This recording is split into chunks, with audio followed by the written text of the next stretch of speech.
On Upgrade Sounds today, I speak to Lølø, who is one of the fastest rising stars in the alternative space, amassing millions of streams worldwide. We talk about everything from growing up with her boombox, where she played Green Day and Hilary Duff, to playing in her basement to her mum and dad, and why peanut butter is one of her tour essentials. It was a great chat, and one that I've been waiting to do for quite a while. We also discuss some of her lyrics and why writing the way she does is making such an impact in the alternative scene. Welcome to Upgrade Sounds. What is your earliest memory when it comes to music? Oof.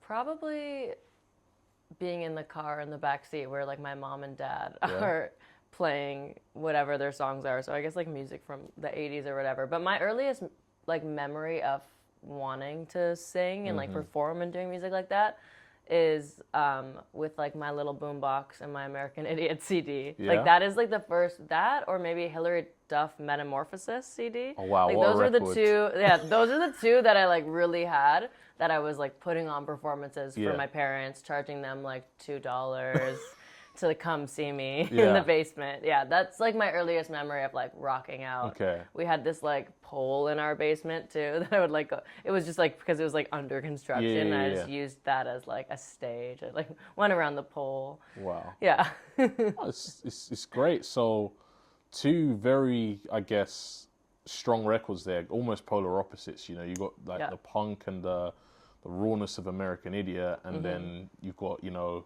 almost a Disney kid in Hilary Duff Metamorphosis. Definitely. But I honestly, it's so funny because looking back at that now, I feel like it is a really like accurate amalgamation of like together kind of my music.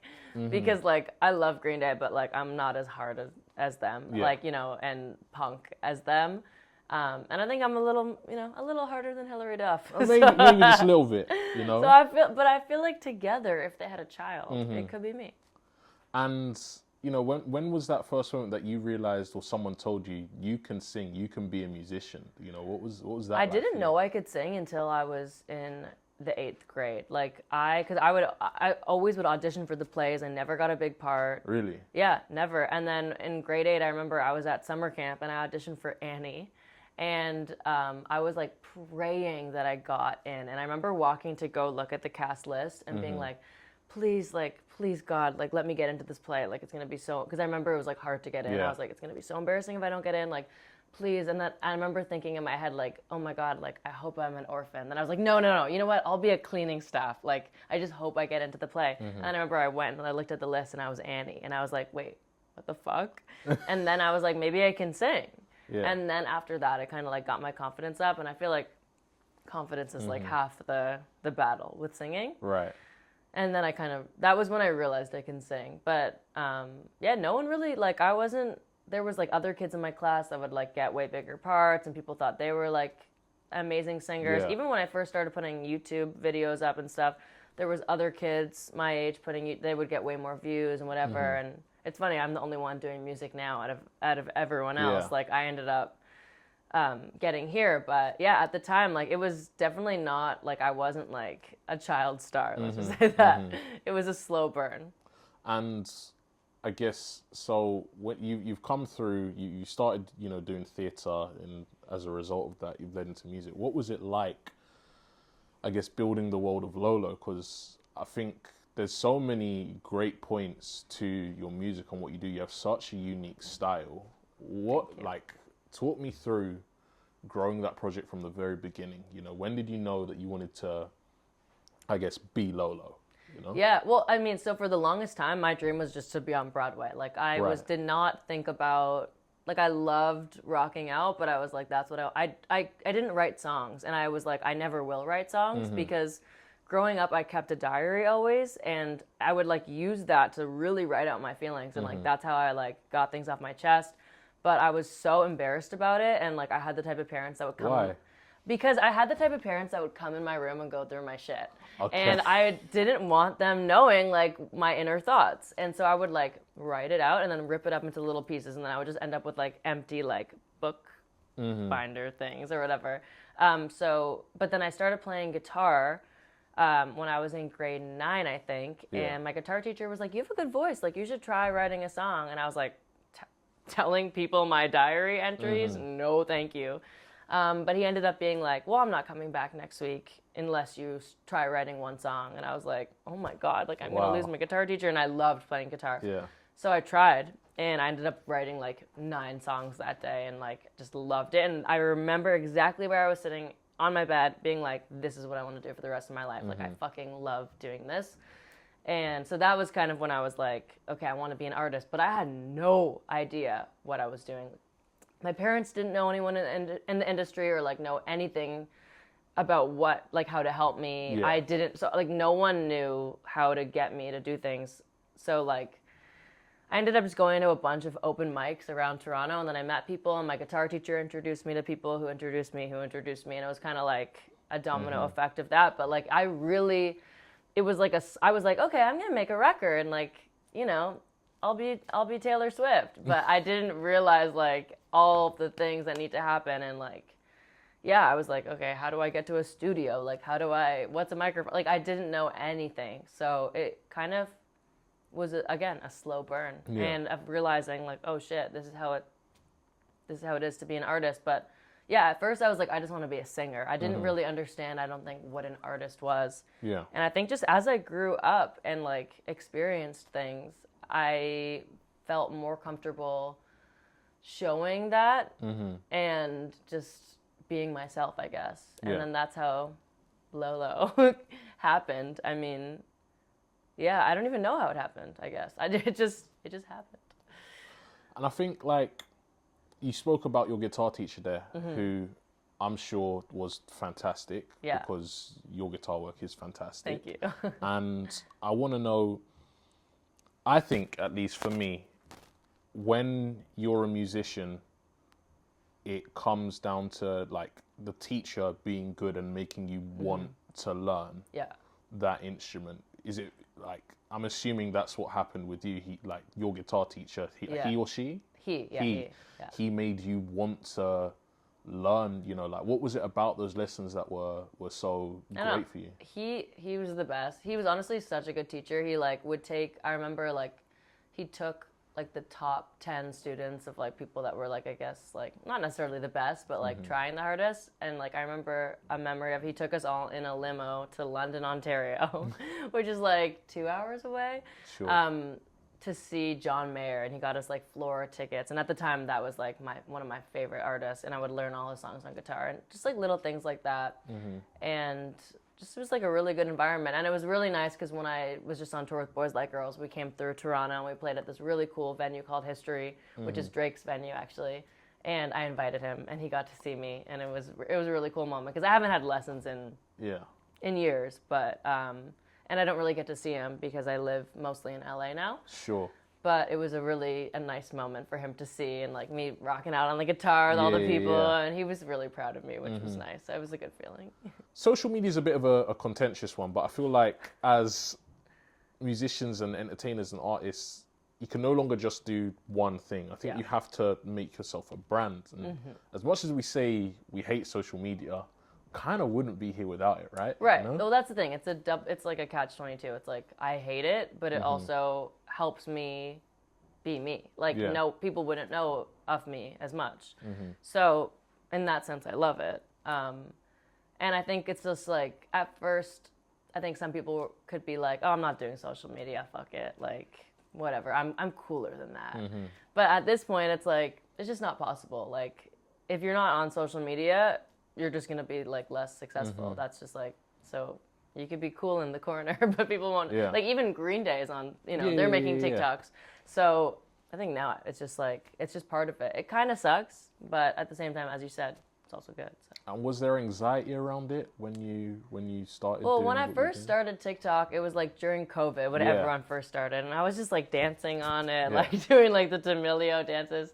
And those were getting like 200 views. And then there was that trend. I don't know if you saw it. It was like, "Hey there, Delilah," but from the other perspective. "Hey, it's Delilah." So I was like, oh, I could do one of these. Like, and I started, that one did really well, got 200,000 views, which at the time, now like it's way bigger because there's more people on TikTok. But at the time that was like going viral. And I was like, oh, I could like make a bunch of songs extremely more depressing by switching the perspective. And I did that, and they all did really well. And then one in particular, it's a Taylor Swift one, Betty, did like really, really well. Ended up playing on the radio, like Wow. So that I don't know, it just like it didn't give me anxiety because I was just like, oh, it was fun. It was fun, but then it got to a certain point where I was like, I don't know if there's any more songs that can switch the perspective. Right, I felt like I hit all of the good ones, and I stopped, and I never did it again. Wow. Until recent, but yeah. I mean, I'm sure that there's got to be one more out there that you haven't done. Now I'm sure there is. Yeah. But at the time, I really hit my, like, I did so many. I was constantly focused on that. And yeah, I think not anxiety, but I was just like worn out. And I had to take a break off TikTok. And it sucked because like I saw my numbers go super up and then when I stopped. Yeah. So that was a little bit depressing. But now I think I'm at a healthy place of like, I'm not thinking about it 24/7. Like I'm thinking about it, but I'm also like, okay, like I never want to write a song for TikTok or like do something just to get views. Like I want to like stay true to myself at the same time. So it's a balancing act. But. And I guess you do that in your songwriting because I don't see anybody writing, in my opinion, as honest songs as you do. Thank Like you. You don't hold back, and I think that's to your merit. Thank you. Sometimes it's not. Yeah. Sometimes I'm like, this is a lot. But I mean, it's the only way I know how to do it. So. Right. So what was that moment where you're like, actually, I'm just going to be really honest in my songs? Like, what was the first one where you're like, yeah, I'm going to release this no matter what, you know? Yeah. Oh, I think like You Turn Me On, But You Give Me Depression. When I thought... Great title. Thank you. When I thought of that line, I was like, damn, like... What happened was I was like out the night before with a guy who I thought the night was going to go one way. But instead I ended up in my bed alone crying. And I just like wanted to kill him, but I also wanted to have sex with him. And I wrote in my notes, you turn me on, but you give me depression. And I was like, that is so fucking true. But like, that's also kind of a crazy thing to say. When you think about it, yeah. I mean, yeah, but the next day I wrote the song, and it's funny because I brought it into the room, and the producer and the songwriter, who I work with a lot, were like, this is a lot. Yeah. And the writer was like, this won't work. This is too much. And I'm like, I'm telling you, people are going to relate to this. Like, if I feel it, there's no way other people don't feel this. Fast forward, it's my best song. So, yeah. I mean... It's my most streamed song. So then I was like, you know what? Being honest is good. And, like... That day was really, like, I was really just spitting out shit that I thought was funny. Like, I wish I fell for an axe murderer instead of you, because he'd kill me, but at least it would be quick. And I was like... I'm sorry, this is great. No, please. No. And so I'm just like, yeah, now I try to write like that more. You know, I try to just, the first thing that pops into my head. Usually... Was there a song that was hard to write like that, you know? I think, like, my song Boo-Hoo, also, like, super honest and whatever, and, like, you know, that one's just a bit depressing, because it's, like, talking about how growing up, you know, you think when you're a kid, like, you want to grow up, and, like, things are going to be so amazing, and then you do grow up, and you're, like, an adult, and life is hard. So that one was a little bit hard to write. Also, sometimes, like, especially when I'm writing about anxiety and stuff, I'm like, ugh. My mom's going to hear this, and then she's going to be like, are you okay? Do you guys talk about that? You know, do you talk about your songs and lyrics and the content? Yeah. Well, like, my mom's always like, I don't like this. It's too sad. Or I don't like this. It's too this. Like, I like your, like, the old songs you used to write. My old songs being, like, you know, as, like, the first songs I ever wrote that are shit. They're shit. But they were maybe happier. Sure. Yeah. But... Yeah, well, no, we do talk about it and stuff. And she's always like, oh, what do I know? Like, the ones that she always hates do the best, and the ones that she likes don't do well. And then she's like, okay, I think maybe I don't know anything. And I'm like, thank you. Thank you. I mean, I'm sure at the end of the day, the fact that she's supportive of oh what my you God. do is, My like, mom's the my best thing. biggest fan. Yeah. She comes to my shows wearing a picture of me on her shirt. Amazing. Yeah, she's the best. But she's brutally honest. She's like, I don't like that. I don't like this out. Like, she's just like a very brutally honest sounds like mom. my mom. Yeah. I'm telling you. But it's honestly, it's good. Like, I rather that than the opposite. Yeah, no, for sure. Yeah. Let's talk about Hot Girls in Hell. That was I think, I could be wrong, but I think that was the first song by you that I played Yes. on the radio. Yes, thank you. What subject matter. Like, it is great. Thank you. Know, like, that's why I loved it. It's almost, I don't want to say maniacal, but it's a little bit. It's a brilliant song. Am I right in thinking you wrote that with, I can't remember her name for the life of me. Marissa Mena? Yes. Marissa, yes. Yeah. So, do you want to talk about that? Yeah, okay. So, Hot Girls in Hell, I wrote the beginning of it by myself in my room. So sad about this guy.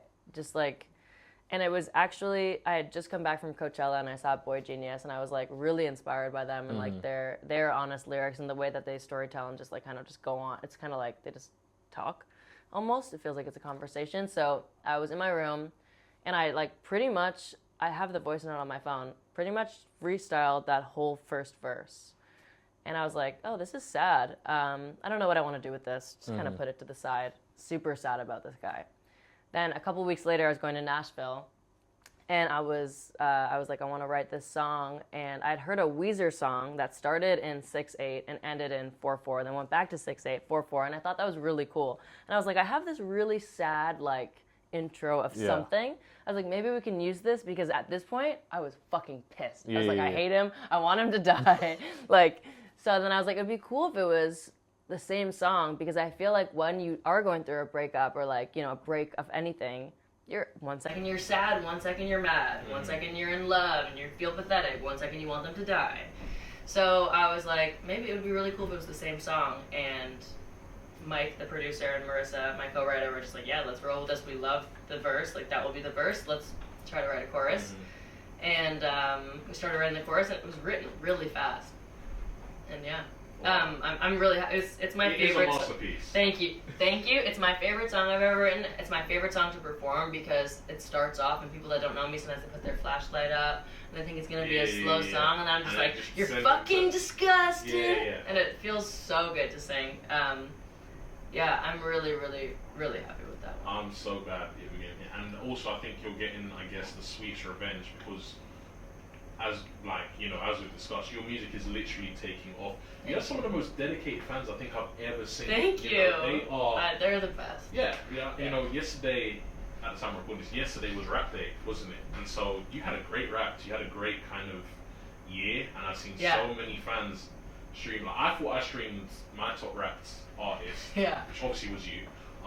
Really? Of course. Are you serious? You were top 5. No way. Yeah. Thank you. Of course. Yeah, my top reps, like I stream my top artists for like 2,000 minutes or something like that. And I'm seeing some of your top guys like do like 60,000 minutes. It's crazy. It's crazy. It's crazy. You know, it's amazing. You've built a real community, and you know, I think one of the tools that you use is Discord. And I think you use it so well. What are fans like when you get to meet them? Because I see so many pictures of you. Yeah, they're all so sweet. Like, they're all very. I feel like we're all kind of very similar. Like, you know, I think it's a nice community because I feel like my like brand or whatever, my personality is kind of like not taking yourself too seriously and kind of just like, you know, almost like laughing at the pain sometimes. And I don't know, so it's really nice. Everyone's very huggable and very sweet and like make me amazing bracelets. No way. Oh my god, this is not even half of it. I probably could fill my whole arm of like the bracelets I've gotten this tour and gifts and like framed pictures and like diamond paintings, like the whole tour bus. we were sharing a tour bus with the opening band. Sure. And we called it my museum. It was in the back lounge, all different like framed pictures of me. Everyone's like, oh, new picture for the museum. But yeah, the fans are the fucking best, man. Like they're crazy. It's important for you to have that relationship with them, I guess, right?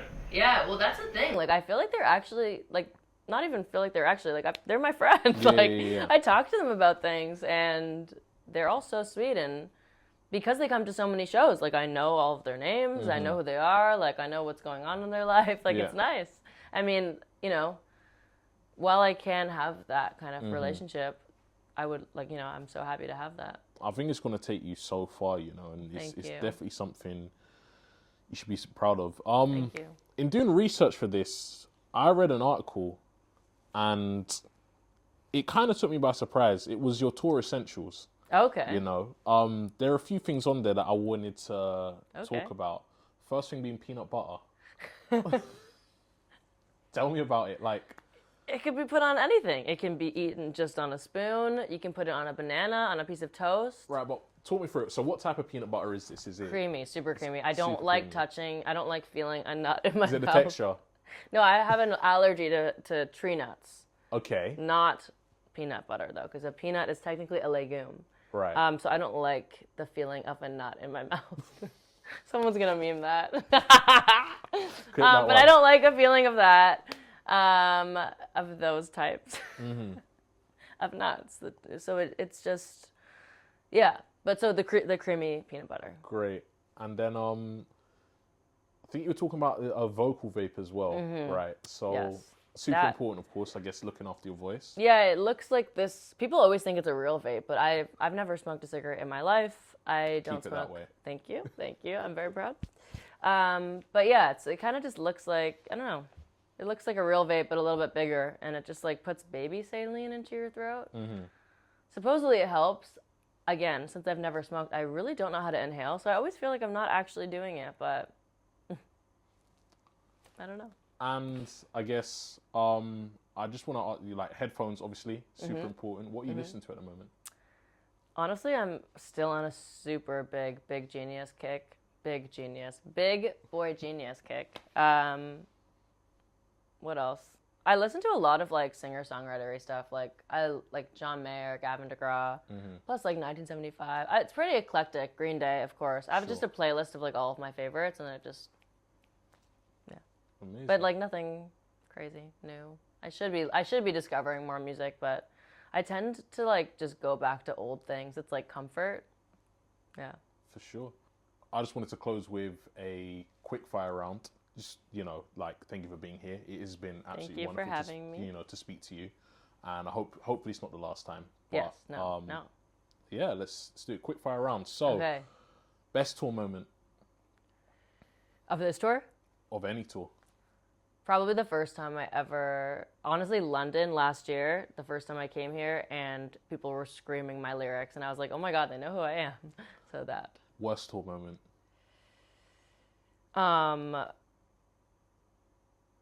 Worst tour moment.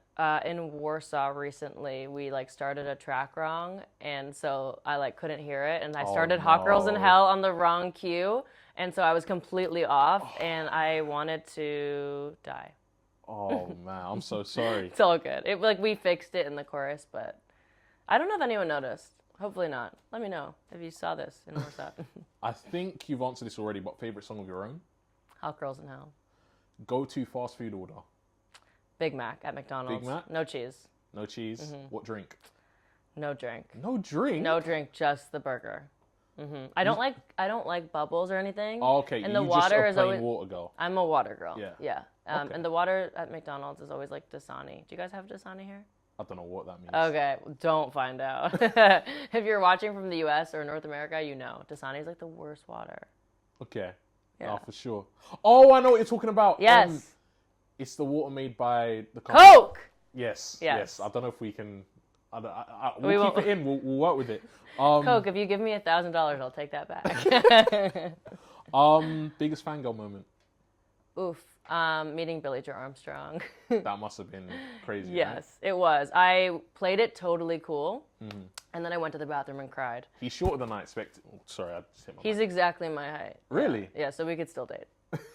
Great. Favorite Breaking Bad character? Jesse Pinkman. Jesse I Pinkman. have a Pinkman tattoo. No on way. my leg. I don't know if you can get this. Oh, that's fantastic. Yeah. That's great. And the worst thing about the UK?